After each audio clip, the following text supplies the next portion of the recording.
میری شادی ہوئی, لڑکی بڑی نیک تھی, ہم دونوں اکٹھا ہوئے, میرے گھر میں اللہ نے ایک محبت کی نشانی پیدا کی.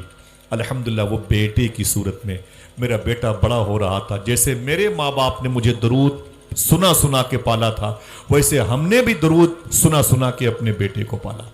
بچہ میرا 20-21 سال کا ہو گیا, اچانک میرا بیٹا بیمار پڑ گیا. غلام غوث کہتے اچانک میرا بیٹا بیمار پڑ گیا, اور جب بیمار ہوا تو اسے ہم نے ڈاکٹر کے پاس جا کے دکھایا, اسے ایڈمٹ کر لیا گیا. علاج پہ علاج اس کا ڈاکٹر کرتے رہے, لیکن مرض بڑھتا گیا جوں جوں دوا کی. غلام غوث ہزاروی کہتے افسوس یہ ہے کہ ایک دن ڈاکٹر نے مجھے بلایا, کہا حضرت, میں نے کہا کیا بات ہے؟ بولے اپنے بیٹے کو لے کے جاؤ, بیڈ خالی کر دو. تو میں نے کہا کیوں؟ بولے 4 گھنٹے کے بعد تیرا بیٹا مر جائے گا, 4 گھنٹے کے بعد تیرا بیٹا مر جائے گا. میں نے کہا ڈاکٹر صاحب میری پگڑی اپنے قدموں کے نیچے رکھ لیں, میرے بچے کو مرنے مت دیں. تو ڈاکٹر نے کہا بڑے بڑے ڈاکٹر سے رابطہ قائم کیا گیا, تیرا بیٹا ٹھیک نہیں ہوتا, تیرے بیٹے کا علاج نہیں ہے, تیرا بیٹا اب دنیا سے جانے والا ہے. اللہ اکبر. غلام غوث کہتے ہیں جب میں نے سنا تو رونے لگا. میرے بیٹے کو بیڈ سے اٹھا کر کے اسے ٹیبل پہ رکھا گیا تھا. ڈاکٹر نے کہا کہ لے کے جائیں, ٹیبل پہ اتنی جگہ نہیں ہے, لے کے جائیں. غلام غوث کہتے میں رونے لگا اور میں نے اپنے بیٹے کو اٹھایا.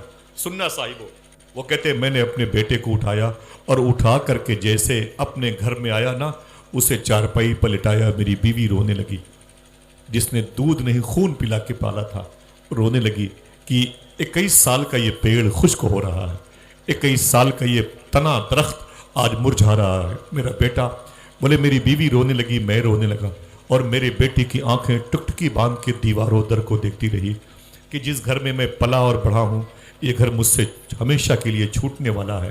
غلام غوث کہتے ہیں میں بیٹھا ہوا تھا, یا کریموں یا سلاموں کا ورد کر رہا تھا, اچانک میرے دروازے پہ دستک ہوئی.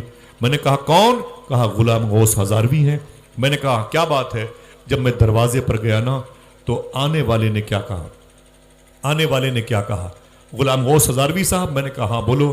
کہا آپ گھر میں بیٹھے ہوئے ہیں, قادیانی فرقے کے لوگوں نے فلاں علاقے کو اپنے قبضے میں لے لیا ہے اور لوگوں کے عقیدے خراب کر رہے ہیں. وہ اعلان کر رہے ہیں کہ حضور کے بعد بھی کوئی نبی آ سکتا ہے, جیسے مرزا غلام قادیانی آیا تھا. وہ اعلان کر رہے ہیں کہ لوگوں کے عقیدے خراب کر سکتے ہیں, ہمارے اندر اتنی کیپیسٹی ہے, لہٰذا جلدی چلیں, ان سے بحث کرنا ہے, ان سے مناظرہ کرنا ہے. غلام غوث ہزاروی گھر کے اندر آئے اور اپنی بیوی کے پاس کھڑے ہو کے رونے لگے. تو بیوی نے کیا کہا؟ بولے کہ میرے بیٹے کی طبیعت ٹھیک نہیں ہے. بولے ہاں, لیکن پھر معلوم ہے کیا بولے اپنے بیٹے سے؟ بولے بیٹے میں جا رہا ہوں, قادیانی فرقے کے لوگ ایک علاقے پر حملہ کیے ہوئے ہیں, میں وہاں پر جا رہا ہوں.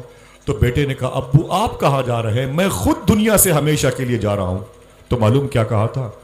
بولے اے میرے بیٹے سن, مجھے جانے دے, میں تیرے جانے کا انتظار نہیں کروں گا. بیٹے نے کہا میں آپ کا بیٹا ہوں, مجھے چھوڑ کے کہاں جا رہے ہیں؟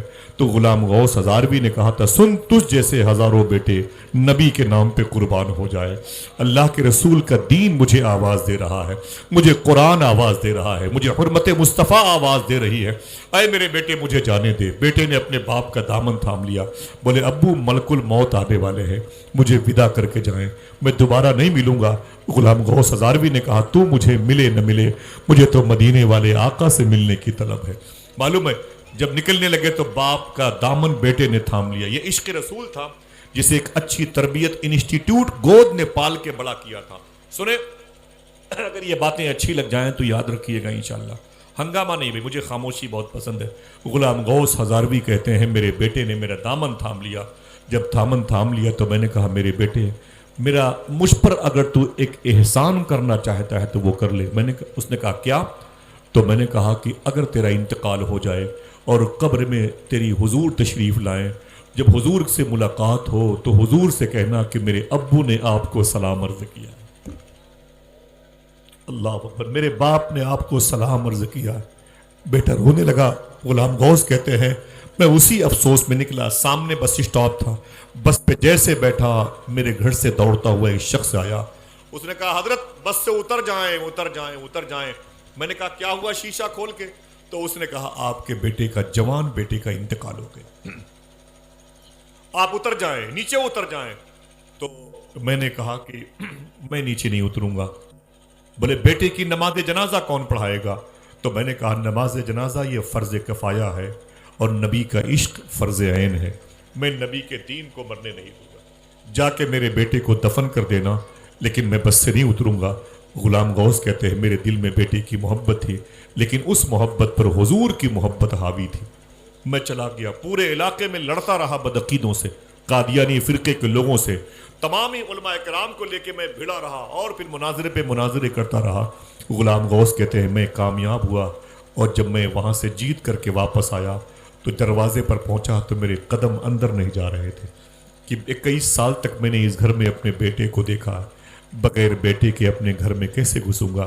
بڑی مشکلوں سے دروازہ کھولا، سلام کیا تو کیا دیکھا؟ بیوی کے بالوں میں سفیدی آ گئی تھی، 3 دن آنکھیں سرخ ہو گئی تھی، اس کے چہرے پر افسردگی تھی، اس کے دوپٹے عجیب و غریب کیفیت پہ تھے، زمین پر پڑی ہوئی رو رہی تھی۔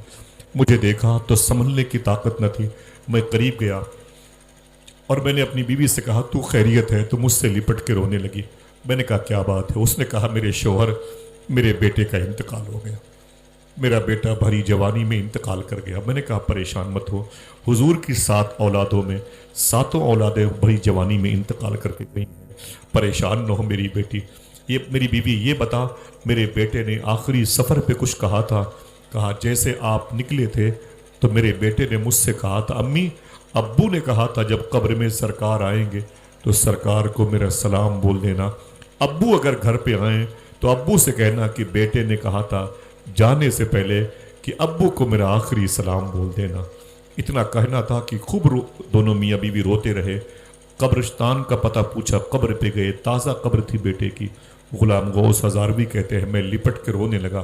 میں نے کہا اے میرے بیٹے، میں اپنی خطا کی معافی کے لیے نہیں آیا ہوں، میری کوئی خطا نہیں تھی، بس حضور کے دین سے مجھے محبت تھی، تجھے موت کے بستر پہ میں چھوڑ کر کے چلا گیا تھا، زندگی بھر کا وہ فلسفہ لکھتا رہا، موت کے بستر پہ میں نعت نبی لکھتا رہا۔ حلیم حاضر صاحب کا یہ شعر ہے۔ غلام غوث ہزاروی کہتے ہیں اے میرے بیٹے، تو نے مجھ پر احسان کیا ہے، یہ بتا حضور کو میرا سلام بولا کہ نہیں؟ قبرستان سے لپٹے ہوئے تھے، پھر آپ نے اپنے ہاتھوں کو اٹھا کے دعا مانگی۔ ایک جملہ سننا، آپ نے اپنے ہاتھوں کو اٹھا کے دعا مانگی اور کہا اے میرے مولا، میرے بیٹے کی قبر کو جنت کے باغوں میں سے ایک باغ بنا دینا۔ جس نے سمجھا ہے ذرا وہ سبحان اللہ تو بولے۔ کوئی ہنگامہ نہیں، بس بیٹھے رہے، بھائی تھوڑی دیر بیٹھ جائیں، جائیے مت۔ بیٹھے ہیں لوگ اتنی محبت سے، ہزاروں ہزار لوگ اتنی سردی میں۔ کیا کہا تھا؟ اے میرے مولا، میرے بیٹے کی قبر کو جنت کے باغوں میں سے ایک باغ بنا دینا۔ یہ ماں ہوتی ہے، یہ باپ ہوتا ہے جو اپنے بیٹے سے بڑی محبت کرتا ہے۔